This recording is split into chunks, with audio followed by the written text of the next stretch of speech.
The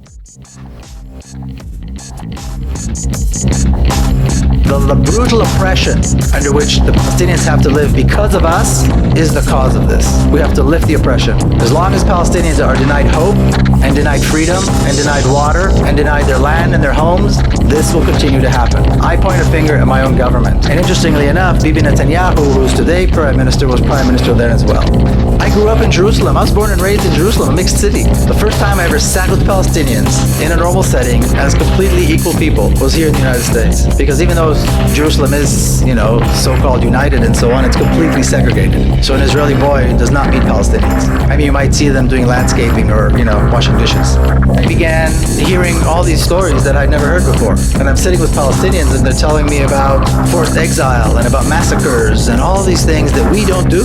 We're a moral people, we're a moral army, we've made mistakes, we're not perfect, but basically we don't do these things. I don't know, it's like having your teeth pulled out without anesthesia. It's so painful. You suddenly learn that everything you know is not true. And coming from my background with my family history, that was very painful. And then I started visiting Palestinian communities inside Israel, and I would visit the West Bank, and I began learning more and more about the issue.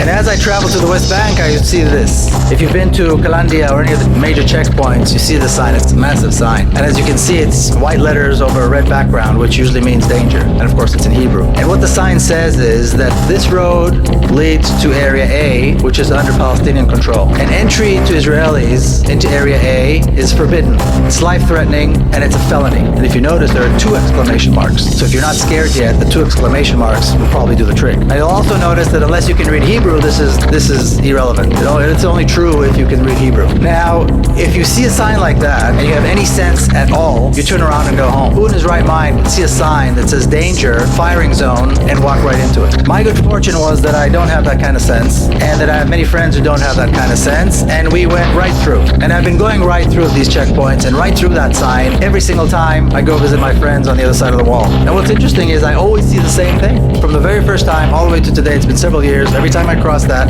wall, every time I cross the sign, I see the exact same thing. I see traffic jams, I see children going to school, which is probably the most common sight in Palestinian areas, is children coming and going to school. I see people going to work, I see shops. I've yet to see the Palestinians that want to kill me. I've yet to see the Palestinians ready with machine guns and tanks and F-16s ready to bomb me because I'm an Israeli. I've yet to see that. And I know that many other Israelis who do this haven't seen it either.